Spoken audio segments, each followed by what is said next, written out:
Greetings, everyone, and welcome to another episode of the Critical Podcast. I am your host, Jimmy Good, and welcome, everybody. E3 2021 has come, and it has gone. Oh my gosh, all that anticipation, all that hype, it came and it went, but still, there is excitement for the future.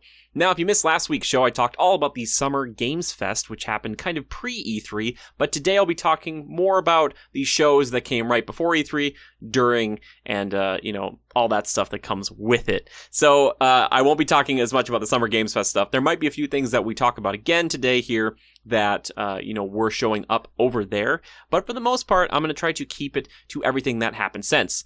Also, because I don't want to make this show like 3.5 hours long, I'm going to go over the biggest things that were announced or talked about and kind of give you guys my feel of them or like my thoughts, things like that, because there's been plenty of other websites and shows that have, gone through every like single thing that was announced. But I just kind of want to wrap it all together and, touch on a few things that I found personally interesting or thought were big deals. Like I said, we're going to be jumping all over this thing, so just keep that in mind. But I want to start off with some of the biggest heavy hitters out there, and that was Microsoft. Oh my goodness. All right. We finally got to see a little bit of in-game engine of Starfield, okay? I thought when they said, showcase of Starfield, that maybe we were going to see a little bit more than we did. However, because of many, many factors, and I really think this year specifically, the pandemic really hurt the games industry as far as development went. That maybe one of the reasons we didn't see more of this is because of all of that. So keep that in mind. But yeah, at Starfield, it looked a little bit, as far as like even the face of the astronaut or the space explorer, I should say, it looked kind of Fallout-ish. So I'm still curious to see more about it. I think either way, it will be a big deal. And Microsoft really touted it as such. I believe that's what kind of like opened their show. Really, Microsoft's show was kind of two-pronged in that it was a lot of Bethesda stuff. Like, we were talking about Skyrim again, baby, because, we always have to talk about Skyrim. But showing off a little bit of Starfield in and amongst some other things. And, of course, their other big game that they delayed for like an entire year, which I give incredible props to that team, 343 and Microsoft, for holding back on this, but that is Halo Infinite. Now, we saw a little more like of a cinematic from Halo Infinite, and then it focused more so on the multiplayer, and then eventually we got like a 12 or 13 or something minute long video about the multiplayer itself. Now, these words were words I didn't think I'd be saying here, but Halo Infinite's multiplayer will be free to play. That's right, you don't have to purchase Halo Infinite to play Halo's multiplayer.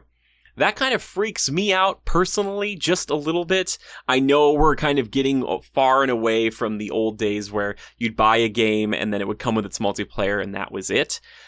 But if it does give people the chance to try out Halo's multiplayer that wouldn't normally get the chance and indulge in something that, is going to probably be incredibly polished by the time we actually get our hands on it, then all right, that's okay. I'm just kind of curious to see how the Battle Pass structure and everything goes going forward, because they talked about if you purchased a Battle Pass for a season, you can use it whenever. It's never going to expire. So I'm still just kind of curious to see how all that goes. However, what we did see from the multiplayer looked really promising. As I've been preaching for a long time, and I probably say almost every episode, I always tell you guys, every great game has a grapple hook, and it was cool to see that in action in the multiplayer. I think they're calling it not actually a grapple hook, like a grapple shot or something like that, but it was really cool because they were showing like a Spartan or a player actually just grappling to the ceiling, jumping up, with a sniper rifle, no scoping somebody, dropping down, hitting somebody in the back. They called it like a back whack or something, and kind of going on with their their killing spree, as it were. And I love hearing that announcer just like no scope, stuff like that. That was just great. And they also showed the ability that if you have a grenade, be it, I think, either fragmentation or plasma, I think, I saw it specifically with the plasma, that you can throw that over at, a spawned item, and the explosion will make it move, depending on where you landed that, and you can actually pick up things midair. Same with the grapple, that you can kind of do that with items and stuff, like grab like an explosive barrel, pull it over to yourself, and then throw it at somebody. So as I'm going to foresee this, or it's a portend for the future, we're going to see these crazy montages of professionals or people who just like go on these 5 or 10 killing sprees, killing sprees, and like have all these crazy abilities at their beck and call, and it's just really interesting to see it. Or they have like this kind of shield thing they were showing, and that if you shot like a rocket at someone who was kind of behind the shield thing and you were also behind them, that the explosion, if you hit the shield, it would kind of reverberate and kill that person. And man, it just looks really cool, really snappy, and I'm really looking forward to it. But I do want to see more Halo Infinite, just the actual game itself, because that's probably something I'm picking up, because it's Halo, baby. Speaking of other big, like, kind of shooters, we did get to see the incredible chaos that is Battlefield 2042. Oh my gosh, so we are jumping, what was that, 100 years from 1942 or whatever it was, like the old Battlefield, which I remember people in college talking to me about, like, check this game out, it looks cool, and how crazy that game has become and how massive it is. And if I'm not mistaken, jumping up to 128 players. And Battlefield's one of those games that could actually, like, they can support that, but also it would actually maybe be filled with that many people, especially at launch. Like, those are big, big numbers. But they're kind of showing off, like, the helicopters that they have now, like, that were kind of a bigger element, I guess. Now, I forgot that they didn't have those, which Apache AH-64 with the D variant, fantastic. I don't know if that was in there. It might have been, but that's my favorite helicopter. But they had like wingsuits now if you're a specific type of class or character. Seems like they're kind of also adding this ability to change your weapons modifications on the fly if you have a kind of a moment to kind of spare and kind of change things out. Kind of reminds me a little bit, now that I think about it, I think it was like Crysis 3 or one of the Crysis games where you could like look at your gun and you can hold up in front of you and you could change out the modifications on it. And I was like, oh, that's pretty cool. That game just looks like insanity. I know there are people out there who can play those games competitively, but like in the overall conquest mode, I think it's so hard to be competitive sometimes because you're like just trying to survive, or you're doing well and then a jet crashes into you. It's like, I don't tell you, but it looks insane. And they also talked a little bit about tornadoes, which can pop up and kind of, rip all these planes and things away and can pull you into the vortex and stuff.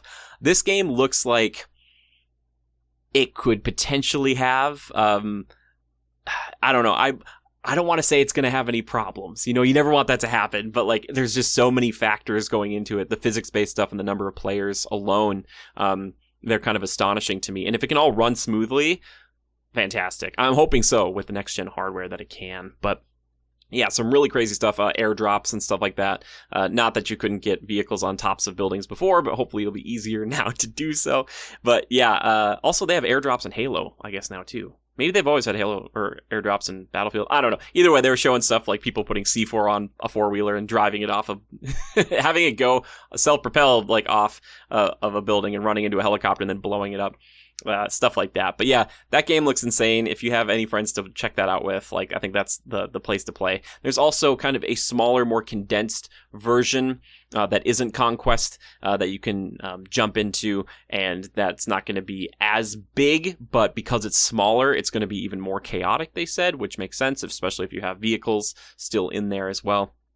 Battlefield 2042, though, looking pretty cool and really pushing the limits as it always does, and I really respect that. Like, that's so cool. Like, they're always just like, how far can we push this craziness? And it's just like, all right, perfect. To close out the show, though, they did drop a little information on a game that Arcane has been working on called Redfall. It shows a cinematic trailer. So, again, I'm always skeptical a little bit of these cinematic trailers, but 4-person co-op, somewhat open world shooter, but you're going against vampires instead of zombies or dinosaurs or something like that. It's interesting because the leak for this game a while ago, and I'm usually not one for leaks, but what we were hearing is maybe Omen was like the code name for this, and that Arcane was working on a vampire game and that maybe it would be Dishonored-like. Maybe it would have been too much like Dishonored. But it is kind of interesting to see Arcane move over to this kind of co-op shooter thing. Again, we only saw a cinematic trailer. It was nice. It was pretty. However, it's early days, probably. And we didn't have anything to see, really. So it's kind of like, that's potentially really cool, but I need to actually see the game before I get really excited about anything. One game they did show a lot of, though, was Psychonauts 2. They actually had this event today, as of the recording of this, where they kind of went back. They called it Xbox Extended, but they didn't call it Xbox Extended. I feel like they missed a trick there, but they talked even more about that and kind of did a deep dive into that. But they showed off a lot of gameplay, which I really respect. It's so cool that Psychonauts is getting a sequel. I didn't play the first one, but there's, I think, a good cult following out there that really enjoyed it. And they talked about all the lore, the abilities, and things you can expect in the game. Like, it was pretty extensive. So if you're excited about Psychonauts, but you're like not sure if you want to pick up Psychonauts 2, I would say watch these deep dives or this information. But if you are just day one Psychonauts 2, do not watch this stuff, because there's plenty of stuff in there, plenty of lore that they kind of just put in your face. So if you want to discover that for yourself, I'd say hold off on that and just get ready to pick it up when it comes out. They also revealed Forza Horizon 5, and dang, oh dang, that game's looking fine, like a glass of wine in the summertime, baby. Oh my goodness. Like, I knew they were going to do this, right? They had to do the sexy, like, kind of, they go along the car and they show how shiny it is. But then they were showing, like, these flaps that come up, too. This game looks gorgeous, and they were talking about how, like, they went for the setting that is now in Mexico this time around, how they went and they captured, like, really, like, the most realistic footage and data from the landscape and even the sky to make it as authentic as possible. And I'm thinking that's the last thing I probably would have thought of. It's like, if you look up and be like, yeah, the sky isn't authentic Mexican sky. Like, it was like, that's amazing. That's so crazy. But the detail, especially, there's like one shot on this kind of rocky mountainside that looked, because what they would do is they just show you this shot, and then they would show you like the game actually running through, and then they would follow in with the cars with the camera. I was like, oh my gosh, like, it was incredible. So that game is looking fantastic. Also, on top of that, coming to Game Pass, like all the games I think so far, except for Battlefield, are all coming like day one. That's so nuts. I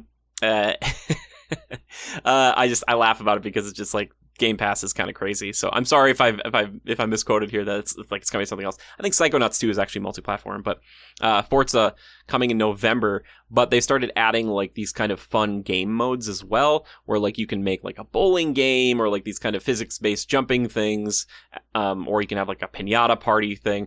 A bunch of stuff kind of makes Forza a little wackier, but I think that's okay. And they are not always present in the game world. You can add elements like that to play little games, or you can go off and create your own games to play kind of in these arenas. I think it's fantastic. I think that's wonderful. I think that's something that Forza needed, and maybe if it had it in some respect before, but not to this level. I don't know. I just think it just shows a lot of love. And man, Forza, that team, Playground, like, you guys just so, like... I think of the future of that group, and I'm very hopeful. I'm very hopeful for the things they can create, because it's just, they're really, obviously it's all based in realism, but man, oh man, they really step it up. They really step it up, and I really appreciate that. We also got the announcement trailer, maybe one of the best trailers of the show, for The Outer Worlds 2. It was this really funny trailer. At first, we all thought it was Fable because of the narration and also the kind of the fantasy-looking elements to it. But then we found out it's kind of more sci-fi, and it's this kind of this narrator who's basically joking about how cinematic trailers are made and showing all these shots, but then talking, basically breaking the fourth wall and talking to us why, this is exciting, or like why, this is going to boost, pre-launch numbers and all these things. Really funny stuff. But Outer Worlds 2 is coming. Not a huge surprise, but a really good trailer. Really appreciated it. They did also show off a Pirates of the Caribbean expansion to Sea of Thieves, and I'm so proud of myself and the people who are watching along with me, because I was live streaming this. I called it right away, or I was just like, oh, that's Pirates of the Caribbean, because I heard the song, and I heard just a few notes. I'm like, that's Pirates of the Caribbean. You can't see it, but I've got a gigantic Pirates of the Caribbean flag in my room, and I'm very proud of it. I love Pirates of the Caribbean. I like Jack Sparrow. I like Davy Jones. I saw Mr. Gibbs is in there, and Calypso, but no Barbossa. And if you're going to want to pull me back in, you're going to need Barbossa, okay? And no, I think this is a great expansion for Sea of Thieves. I think it's a perfect marriage of that. I had my time with Sea of Thieves. It was all right, but I never really had like a devoted crew to play with. Maybe that would change things, but that is a fantastic thing. It's great to see more Disney IP mixing and matching with other groups out there besides just EA and Kingdom Hearts, or Square, I should say.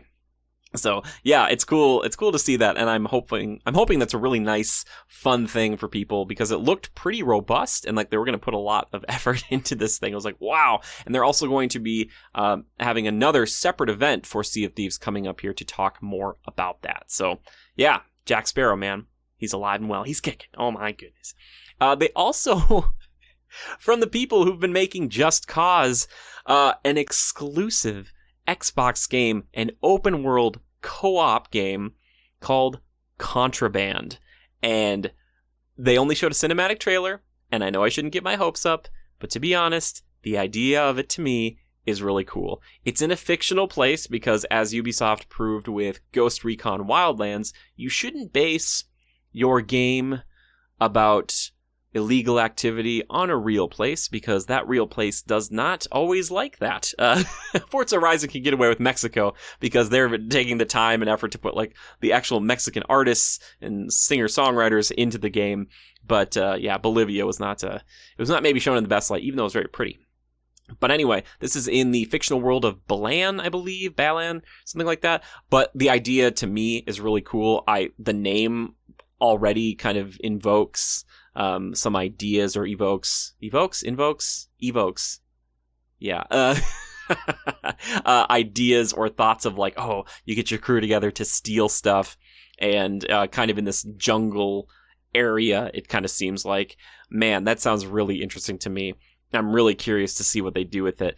And I've really enjoyed Just Cause 2 and 3. 4 was okay, so I'm totally fine with them kind of doing something different. And I think Just Cause Mobile it's like a co-op mobile battle royale thing that they're doing, so Contraband, bring it on. That sounds great to me. Moving over to something a little bit different now, we're going to talk about some stuff over in the Square camp. Now, again, I'm going to be jumping all around, so maybe, some of these will not be falling exactly within the lines of the pressers shown. But I want to talk about this first. Babylon's Fall, which was a game we were waiting to see for a heck of a long time. And I think a lot of people thought, myself included, this is going to be a single-player action, heavy game. Well, that has changed. It is now a up to 4-player co-op live service game. And I have said for years I've wanted a, 4-player Devil May Cry or Darksiders game. This looks kind of like that. I looked at the class-based system. The real question is the games as a service model, how that will be implemented here. I know for some of the people who are watching along with me, who are more, a lot of them a little more single-player focused, were kind of let down or were not as excited to hear games as a service. Usually that or free-to-play, I don't know, kind of freaks a lot of us out because in the past we've heard things do that and it's like, you start to get a little bit more nervous about those types of things. But maybe it'll still be great. We have to hold our reservations until the game actually comes out and we can try it out for ourselves. But it still looked really pretty, still looked interesting. I'm really curious to see the implementation of that model for a game like that. It's like, okay, yeah, because obviously it's not out of the question because it's not the exact one-to-one, but, Marvel's Avengers is another kind of games as a service, up to 4-player, group thing like that. So we'll see.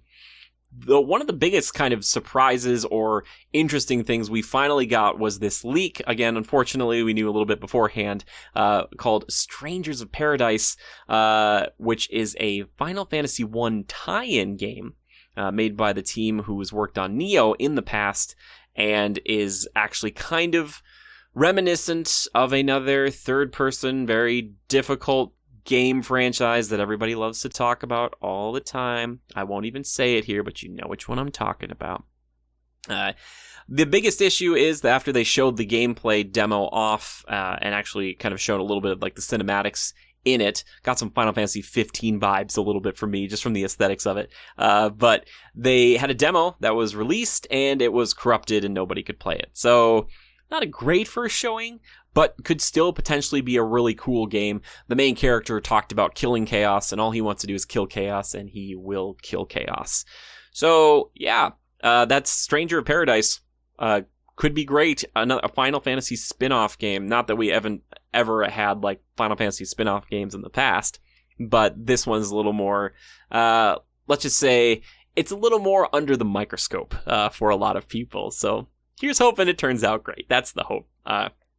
Another kind of out of left field game I want to talk about that came out of Ubisoft. I wish I could be sitting here telling you guys, hey, it's Splinter Cell, but hey, it's not Splinter Cell. It's a game that was kind of, I don't know if this was leaked or also announced a while ago, but we finally got to see, again, like a cinematic trailer. I think we might be able to guess what kind of game it's going to be like, but this is Avatar: Frontiers of Pandora. Now, as I've talked about on this show a few times before, the actual Avatar movies, there are going to be 4 sequels to the original that came out about a decade ago. And as a fan of the theme parks, Animal Kingdom, obviously down in Orlando, has a section of its park dedicated to Pandora, the world of Avatar. And as I said before, it's great to see Disney IP go to different groups. I'm going to guess this is Ubisoft's crack at, Avatar Assassin's Creed style. That would be my humble guess. And I bet it'll be so cool to fly on a Banshee and to climb up to the top of a mountain and see everything. I bet that will be really interesting. However, I'm curious to see, are we fighting the people in the mech suits? I want to know what the game is going to be like. Can I play as the bad guys, going after the Na'vi? Probably not. But a lot of people were talking about it. Seemed to be a pretty big deal, even though I am not as personally connected to that as maybe some others are. But maybe it'll be really cool. And I'm hoping that they'll have some really pretty segments in there, because that's kind of what Pandora and Avatar are known for, is just looking freaking great. So here's hoping for that. Another game that, as I'm finding is a little more divisive than I originally thought, is this new Mario plus Rabbids. We're getting a Mario plus Rabbids Kingdom Battle 2. A funny trailer. It looks like the same team who works on the Super Smash Bros. Trailers. It has that level of quality and shine to it. But, we're going with Mario and Peach and Luigi again, along with the Rabbids, and now like these little Lumas or not Luma. There's like little star rabbit things that are kind of terrifying to look at. A lot of people really enjoyed that game, I believe, but there are a few, at least in our group, that seemed to not be as excited about a sequel, or just kind of like, that's okay. Or a lot of people were saying, and I myself too, I would probably be personally more interested if it was, Mario times or crossed with another group, like the old Rare group, where it's like, not only Donkey Kong, which they have, but like Banjo-Kazooie, Conker, stuff like that, a little bit of a different thing. The Rabbids just don't really appeal to me, and a lot of people like to compare them one-to-one to the Minions. I'm personally a bigger Minions fan. I like the Minions a lot, but I can see the similarities. The slim similarities. That's what I was going for there. But yeah, looks all right, and I've heard that that's actually a pretty good tactics style game. It just wasn't the tactics game that stood out to me. The one that did, however, back kind of near the beginning of all this stuff, was Metal Slug Tactics, and I want to play that game. I'm not going to focus on that because I think that was Summer Games Fest maybe, but that game looks cool. I really want it to be good. Oh my gosh, yes for sure. Another big game that they spent, we saw more of this game than almost any other game in any of these big press events, and that was at Square's show of Guardians of the Galaxy. Eidos Montreal working on a Guardians of the Galaxy game closer to Deus Ex than it is to Marvel's Avengers, or so the headlines would have you believe, in that you are playing as Star-Lord, leading the actual crew from Guardians around in some adventures, and that's coming up later this fall.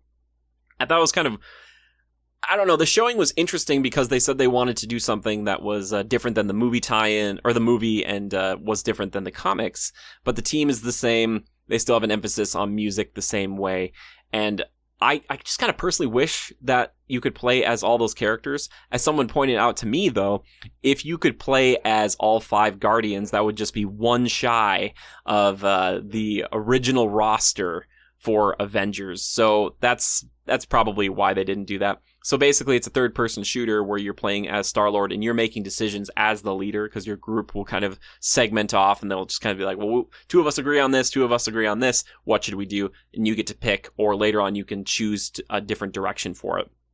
That's pretty interesting, I think. And then in combat, it's got a little of, like I said, third-person shooter, but it's got this, it's like Vanquish a little sometimes, maybe that's not a fair comparison, but you're kind of sliding around with Peter and he's shooting his blasters, but you kind of issue orders out to your crew a little bit like Dragon Age has been in the past.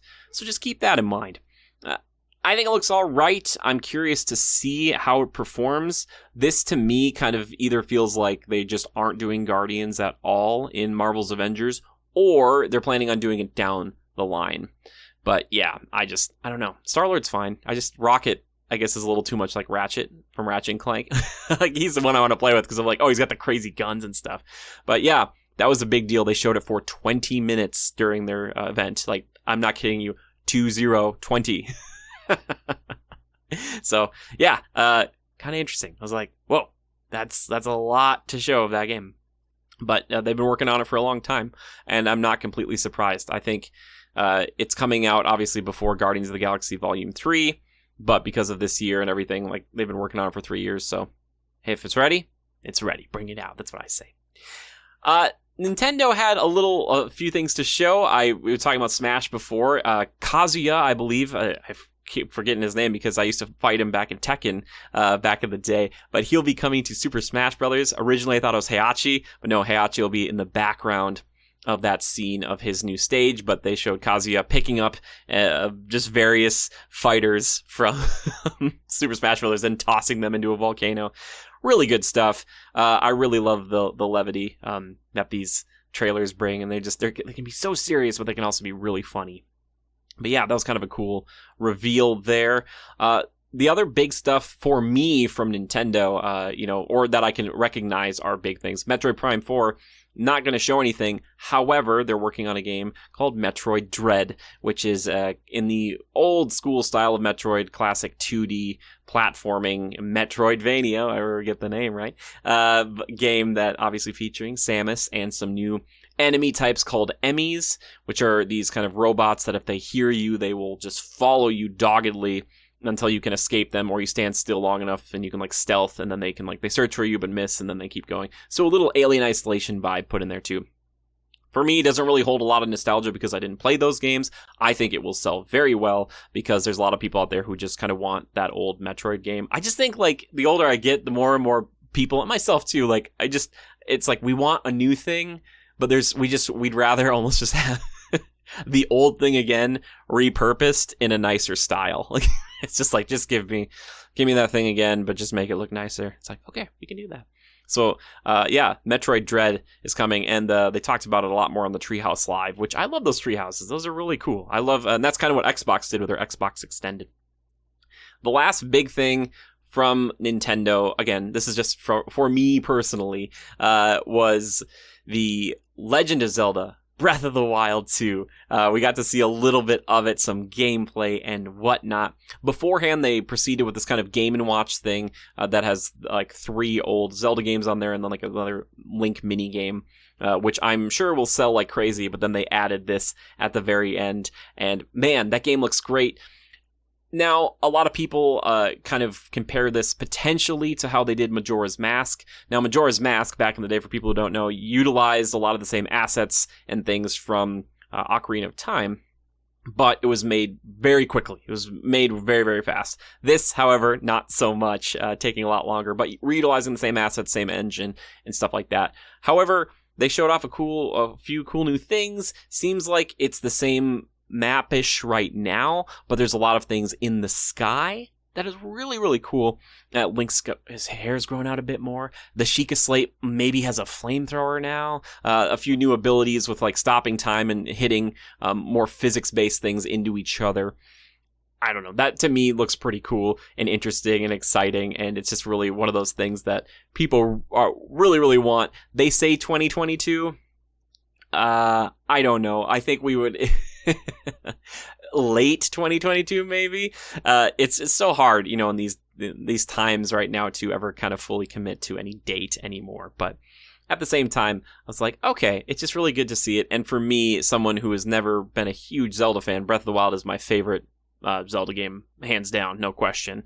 But yeah, it looks great, and I'm excited to try it out. I'm just really curious about a few of those things, like weapon degradation, Is that sticking around, or what are we doing here? Like, some people are for it, some people are against it. I just want to know. Like, I'll play within the rules of the game you set out for me, guys. I just want to know about it. But yeah, those were some of the biggest things that came out of this E3. Like I said before, I'm probably going to skip something. There'll be things in there that you're like, Jimmy, why didn't you talk about this?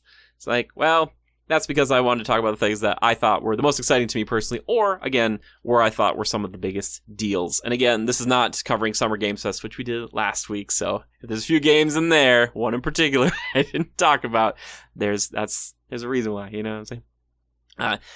It was crazy, too, because we had a lot of different events. I streamed as many of them as I could. There wasn't a ton of news out of all of them, and there were varying levels of kind of like, how many things they actually showed off in them. But I miss old E3. I really do. I miss live audiences, and I get why they didn't do it this year. I hope really badly next year they can return to that, because there's just something so wonderful about all these crazy moments. Like, even with the Xbox Extended thing today, maybe one of the best moments was Paris, who I think was there, the guy hosting. He had his aviator sunglasses on, and they did like a really big close-up of him when he was talking about the Top Gun Maverick stuff coming to Flight Simulator, which is also coming to Xbox soon. And he did like he's like, yeah, take you to the danger zone or whatever. And it was just like a funny, weird moment. And I just miss funny, weird moments like that, because in these edited events, you can really work around it. But yeah, I miss that sort of thing. So yeah, there's a lot of stuff coming. I think really, truly next year's E3, regardless if it is in person or digital, and with all these companies kind of doing their own digital events, whatever they show, whatever happens, there will be a crazy amount of stuff. There will be so much coming, because there are massive, massive games still in the works. And I think for groups like Nintendo and Microsoft, while they have some things to still show off this year, a lot of it is down the way there. And it's kind of like, oh my gosh, like 2022 and 2023 could potentially be these just like insanely massive years. I just have so many games we've been waiting for, and that's exciting too. So here's hoping E3 2022 is even better, baby. But I'm just happy it's back. I'm happy we didn't have an E3 2020, and it's just nice to see it come back in any form. And if there are other games, shows like Summer Games Fest, or any other people want to throw their hat in the ring and make stuff, that's fine too. I think the more shows, the better. Also, quick shout out, Devolver. You had a really fun show. I've never really tuned into all those shows before, but your whole edited stuff, Shadow Warrior 3 looks pretty good. Trail to Yomi, that also looks sick. That looks like a great. It's like it kind of Ghost of Tsushima, but 2D. Kind of like Samurai Kurosawa. I know not every samurai thing should be Ghost of Tsushima, but like I love that game so much. It's so good. Anyway, it was my game of the year, 2020. Oh my gosh. Anyway, that's E3 2021. If you guys want some more talk about this, I'm actually recording an episode of the TV show that I do called Game Sharks. I do it for a local TV station here where I live. And if you want to see more of that, it'll be me talking about some of the same stuff we talked about today, but my co-host Corey will also be talking about things that he was really excited about as well. So if you're ever interested in that, just check out qctv.org and look up Game Sharks. Yeah, if you guys didn't know that, I host a TV show. I don't know why they let me do it, but they do. Anyway, now it's time to move into that segment of the show that I like to call, that you like to call, that we all like to call Time Killers. It's time for Time Killers. It's the games I've been playing, the movies and TV shows I've been watching and or viewing. As far as gaming goes, tried out a heck of a lot of demos recently. I'll probably try some more. I've played one of these before, which was the Riftbreaker, but I got to play them all on Xbox Series X. There's a ton of demos out right now at the time of this recording, so please check some of these games out. The Riftbreaker, it's Helldivers meets StarCraft. I highly recommend you check it out. It's pretty fun. Would be easier on a PC as far as controlling goes with mouse and keyboard. However, my PC was having a hard time handling it because it gets a little hard for my old girl Nightshade over here. She's doing her best. She edits mostly, but Riftbreaker was great. I played Death Trash, which is kind of this. It gave me a little bit of a Dead Cells vibe, but like old school, old like Fallout 1 style game. But it's like an action. It's a shooter slasher type of thing. That's got kind of a weirdness to it. Maybe even a touch of cosmic horror. I think potentially there's a flesh kraken in it that you talk to. So, be that as it may. Just think about that. Whatever genre that puts it into over there. Also played the incredibly charming Tunic, which has been worked on a long time by an individual, one guy, and it's about a little fox, and it's got this kind of Zelda vibe to it. Really cute, kind of tough, but incredibly charming, wonderful 3D worlds, the shading, the colors, everything. It just makes it really fun. I really hope there's magic in the game, because if there is, I will be like, oh, like it's really basic, but it's also just really, it seems pretty exceptional, and I had a really good time. I was like, oh my gosh. And I also played Mayhem Brawler. For anybody out there who likes Streets of Rage, especially Streets of Rage 4, it's very much like that. It has the same kind of polish and fighting mechanics to it.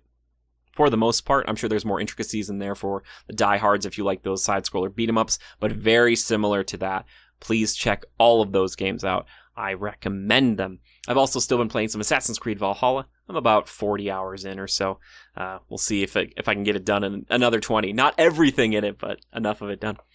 As far as watching goes, I've been watching off and on. Like every night I watch at least one kind of half of an episode, because they're kind of two-parters within an episode. But I've been watching Big City Greens, which is an animated show on Disney+.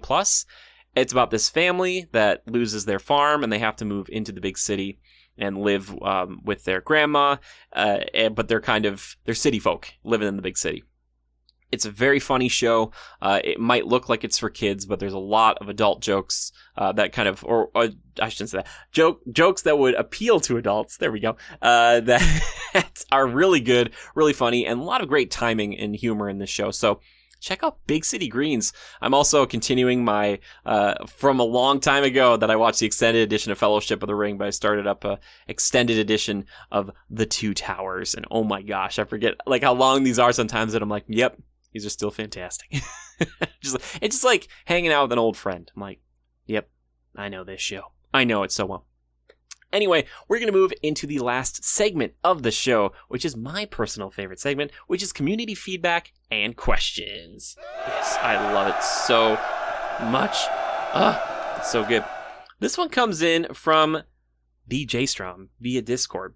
I asked everybody what they thought of E3, what their feelings, their thoughts, potentially hot takes. All right. J Strom starts with this. He says, I want to start off my thoughts with expletive deleted Sony. Just kidding. And I would say that I got the most excited at the reveal of Redfall. I know it's a ways off, but still, it looks really neat. I'm so intrigued by Starfield. I hope that you get to decorate your ship with stuff you find on different planets, etc. I also hope that you get to mine asteroids. I'm ready for that Halo campaign. I'm still crazy wishy-washy about Guardians of the Galaxy. First of all, I'm happy that it exists, but man, those voices and appearances were goofy.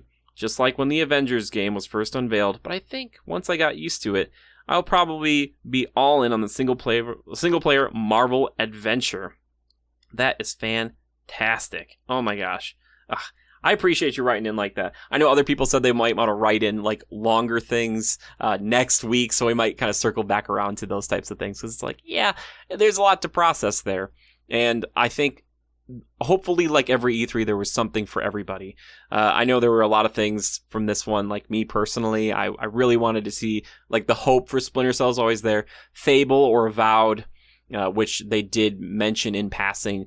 But, for Microsoft, they really wanted to show off Halo and, Bethesda, what they have coming soon. So I get why some of those things are kind of, they're in the future. Because the problem is if you make these shows and you make them too strong one year, then the next year, it ebbs and flows, This was an ebb year, I guess, in some respects.